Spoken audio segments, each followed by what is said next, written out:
children who are constantly fighting over one toy? A. Encourage them to play with each other and take turns. B. Confiscate the toy. C. Distract them from the argument in the moment. The answer is A. One should never just take the toy away, as it doesn't resolve the situation. Positive parenting is about encouraging your child's social skills. Hey!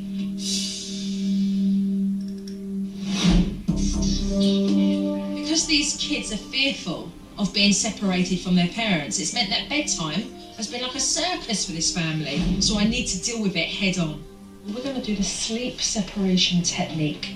The beds are set up like this. And what I want the pair of you to do is to be facing this way. You're looking away from them and you're at an angle. There will be no talking. Okay, there will be no conversations had whatsoever. This technique gives the child reassurance that you're around without having to be in their bed, but they're initiating sleep by themselves. And in case the kids got up in the middle of the night, what I did was to give mum and dad the second technique called the stay in bed technique. You're going to take your child by the hand, tuck him into bed and say, "It's bedtime, darling." If they get up a second time, you'll say to them, "It's bedtime." And if the third time they get up and try and come back into your bed, you'll say nothing. I then gave mum and dad some earpieces so they could hear my instructions clearly on my walkie-talkie. And then I set up camp in the living room with my monitor. I love you so much. Okay guys, let's turn the lights off. I didn't know how the kids were going to handle it, how I was going to handle it. Everyone's sleeping and then you're dead. You know, it's been close to 5 years that this has been going on, so it's it's in their brain. Jonathan fell asleep pretty quickly, so I got Dad straight out of there. But that's when the fireworks began.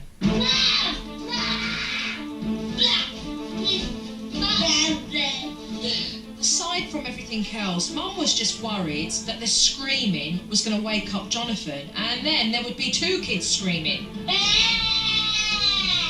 I want to go in your room. The worst part was that I couldn't talk to him. Mommy, I want to tell you something. Mommy, I want to tell you.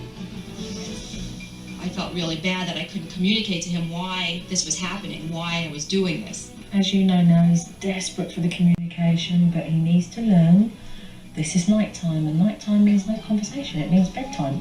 Oh, Mommy, give me a kiss, Mommy. I want to hold your hand.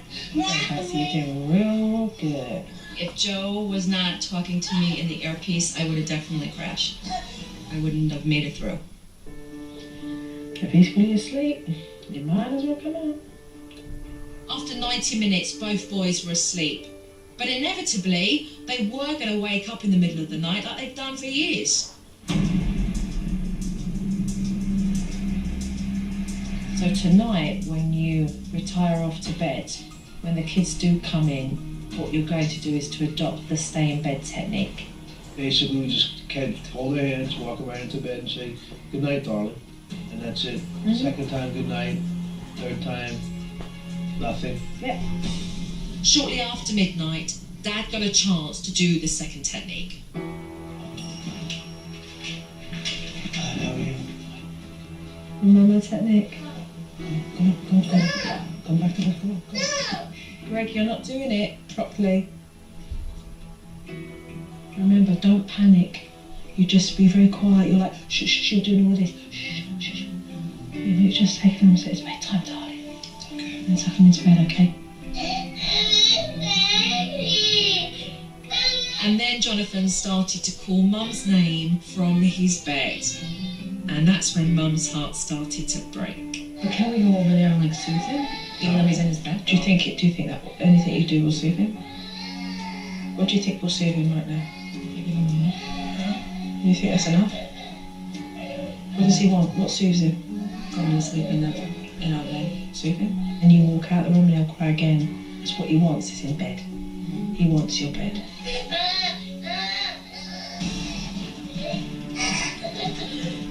Jonathan came out, Ryan came out. Mum went in, Dad went in, Mum came out, Dad went out. I mean, it went on for quite a while. Mommy, I don't like my room. I want to sleep with Mommy.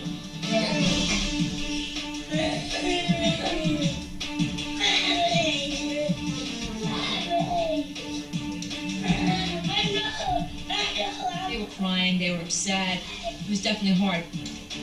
I didn't think it would ever be over.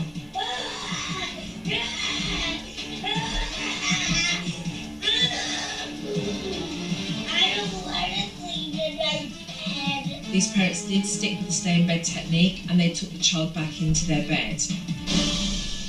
The boys were finally in their bed and quiet for the time being. But it was around 2 o'clock in the morning and we were all pretty exhausted. Mum and Dad had done extremely well, but it was time for me to leave to see how they'll do without me. I'm leaving you for a couple of days. Everything you've been taught, I want to see you guys implement. Seriously, if you guys do not do it while I'm away, you're going to go back to square one. If you have them in this bed tonight, you're cheating them, you're cheating yourself. This family are depleted, sleep deprived. So it's going to be even more important that when I leave, they continue to do this technique. It wouldn't surprise me if when that front door shuts, those kids hear it and they're running back in that bedroom. See you in a couple of days. Give the kids a kiss from me when they wake up. You're welcome. I'll see you when I get back. They do know full well what they need to do whilst I'm gone, starting from keeping those boys in bed tonight. The question is, will they have the willpower to do it?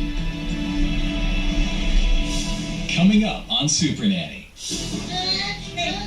Will Mom and Dad get any sleep tonight?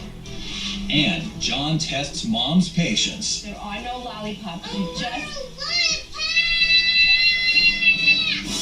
When SuperNanny returns.